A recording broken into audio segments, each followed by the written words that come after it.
We started talking about the coronavirus on the show back in January. It's now the first week in October, and if anything, the virus is taking up even more of our national disk space.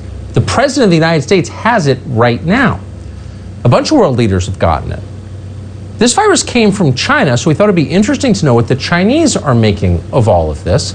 Gordon Chang knows that country very well. He's a senior fellow at the Gatestone Institute. He's the author of The Great U.S.-China Tech War, and we're happy to have him on tonight. Gordon, great to see you.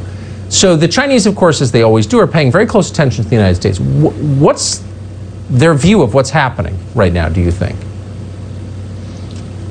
The first reaction was from the Communist Party's Global Times, and it was sort of, I told you so, and it also was, oh, China has a superior system.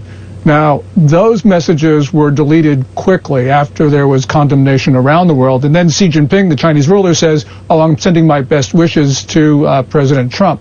But clearly, you can see the hostility of the Chinese regime because it was just chortling after it heard that President Trump had the coronavirus. This virus came from central China. There is some scientific evidence that it emerged from a Chinese lab. China seems to have escaped all blame for that in this country. Why do you think that is?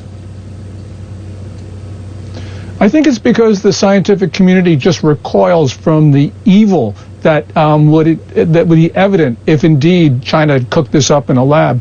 And by the way, of course, Tucker, you had Li Mingyan, the Hong Kong virologist, on.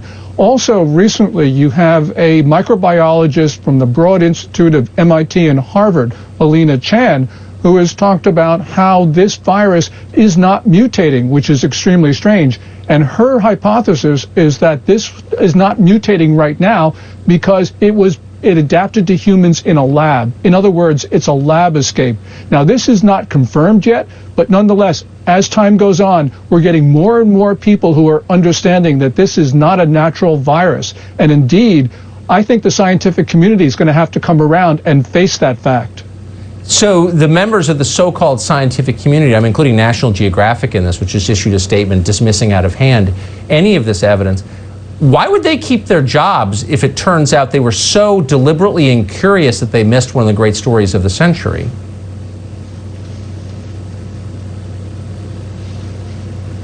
Oh, I think you may have lost audio there. Gordon Chang, I'm sorry about that. Of course, we'll have you back. It's great to see you tonight. I appreciate it.